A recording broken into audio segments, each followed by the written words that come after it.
आज लग रहा है कि एक शॉर्ट कवरिंग में एक गेन्स कहाँ दिखते हुए दिख रहे हैं? बैंक्स, फाइनेंस, आईटी, कौन सा स्पेस सबसे लिक्विडेटिव दिख रहा है? तो फर्स्ट प्रियंका, जो स्टॉक मैंने सिलेक्ट किया था आईटीसी, वो मुझे डेफिनेटली अच्छा लग रहा है। यहाँ पे ध्यान देना चाहिए। और नेक्स्ट पिक जो मुझे लग रहा है, ओवरऑल एफएमसीजी सेक्टर मुझे डिसेंट लग रहा है। वो गोदरेज कंज्यूमर हो या आईटी हो। और जहां तक एक्सिस बैंक की बात है, मैं इसको काफी दिनों से 843 का लेवल ट्रैक कर रहा हूँ, जिसके नीचे वो क्लोज नहीं हो रहा है स्पॉट में। तो मैं उसी को स्टॉप लॉस रख के एक लॉन्ग ट्रेड लेना चाहूंगा, करीबन 1.5% रिस्क होगी।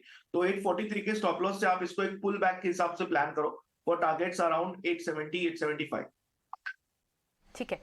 सारा आईटी पैक आप देखें, HCL take, TCS, in fact in सब में मूव है, लेकिन ये एक शॉर्ट कवरिंग अबाउट जब सारे सेक्टर्स में अच्छा खासा डेंट और स्लाइड आया था शुक्रवार को, तो एक शॉर्ट कवरिंग तो हर जगह दिखती है। कुछ से देख लेते हैं उनकी ओपनिंग बेट्स कहाँ दिख रही हैं। कुछ So Priyanka, banking will still remain on the top of the list. हमें जो शुरुआत मिली है बैंकिंग की थोड़ी सी डिसअपॉइंटिंग थी। I know just been 5-6 minutes, लेकिन थोड़ी सी डिसअपॉइंटिंग थी बिकॉज हम उतना शार्पली बैंक निफ्टी पे नहीं रिबाउंड हुए हैं।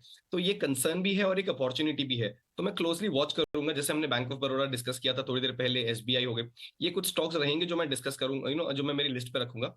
यहाँ पे अगर थोड़ी सी स्टेबिलिटी आती है then I won't be surprise कि यहाँ पे जो अपमूव है ये एज द डे प्रोग्रेसेस थोड़ा और बढ़ सकता है। लेकिन at the same time I am looking at some of the key data, 40,500 और 17,500 ऑन द निफ्टी। इन दोनों कॉल ऑप्शन स्ट्राइक प्राइसेस पे अच्छा खासा बेस है। अब अगर अगले आधे से एक घंटे में ये बेस नहीं हटता है then I think the short covering rally as the name suggest could be very short lived. तो थोड़ा सा बड़ी इंटरेस्टिंग सी पोजीशन पे हैं हम यहाँ पे। So banks I will watch out for in the next 30 minutes if this is not taken out the call option data. तो यहाँ पे हो सकता है कि शॉर्ट कवरिंग रैली को हम यहीं पे थमते हुए देखें, फ्रेश शॉर्ट्स इनिशिएट हो सकते हैं।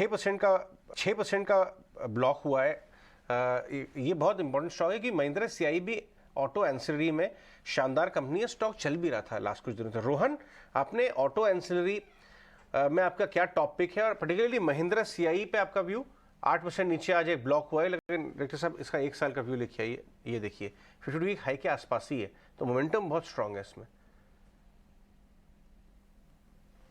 रोहन, हमने महिंद्रा सीआई के मैनेजमेंट के साथ 3 दिन पहले ही बात की थी हमने बहुत डिटेल में। और वहां पे हमने कंसिस्टेंटली एक चीज देखी कि महिंद्रा का nearly about from 15 to 20% stake से लेके कंसिस्टेंट महिंद्रा रिड्यूस कर रहा है स्टेक। और सीआई जो आयरिश कंपनी है वो उसमें स्टेक बहुत स्ट्रांग है। एक बहुत यूनिक कंपोजिशन कंपनी है ये, जो ग्रो सेगमेंटली हो रही है और ईवी के हिसाब से भी बहुत प्रॉफिटेबिलिटी आगे जाके करेगी। तो मेरे हिसाब से हम न्यूट्रल थे उस पे, बहुत बहुत एग्रेसिव नहीं थे, बिकॉज ऑटो कंपोनेंट में बहुत कॉम्पिटिशन है। और वहां पे we were not very extremely comfortable to buy Mahindra C I. हम मैनेजमेंट के साथ पूरी डिटेल पे बात हुई थी और management of course outlook positive ही था।